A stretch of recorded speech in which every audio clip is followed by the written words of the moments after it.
Nature recovery is as much about human relationships with nature as it is about getting more trees in the ground or retaining more water in the landscape. I'm Elle Adams, and I work with the Findhorn and Lossy Rivers Trust as a strategy lead for the Findhorn Watershed Initiative. The Findhorn Watershed Initiative is a trailblazing, catchment-scale, 100-year vision to restore a mosaic of nature-rich habitats, inspire a local culture of nature connection, and to enable a thriving rural nature-based economy.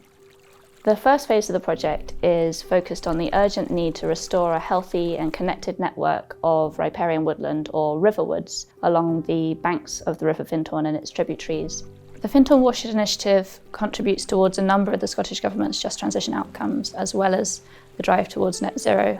Nature recovery, enhancement and protection is very much at the core of the project, and we want to see the watershed's natural processes reinvigorated so that they can protect local communities and the landscape from climate risks. The Findhorn catchment is largely in fairly good status, apart from in the upper catchment where we are at the moment.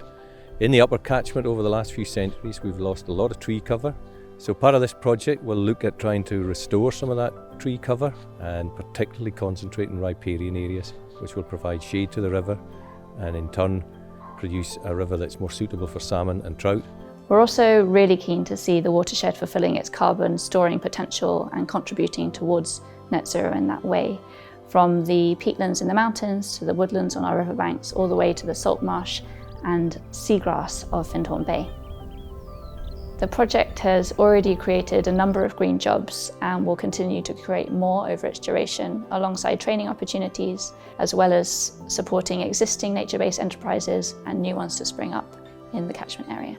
We put the electrofishing data along with the invertebrate data and river temperature data all together, and that gives us a good idea of what's happening in the river catchment, and that gives us a baseline monitoring survey to start from. And then if we see change in the upper river from improving the forestry cover, it'll give us an idea if the river's improving for the future. As a trusted place-based conservation intermediary, the Findhorn and Lossy Rivers Trust is really well placed to help enable the kind of collaboration and coordination that we need to help this work happen at a landscape scale.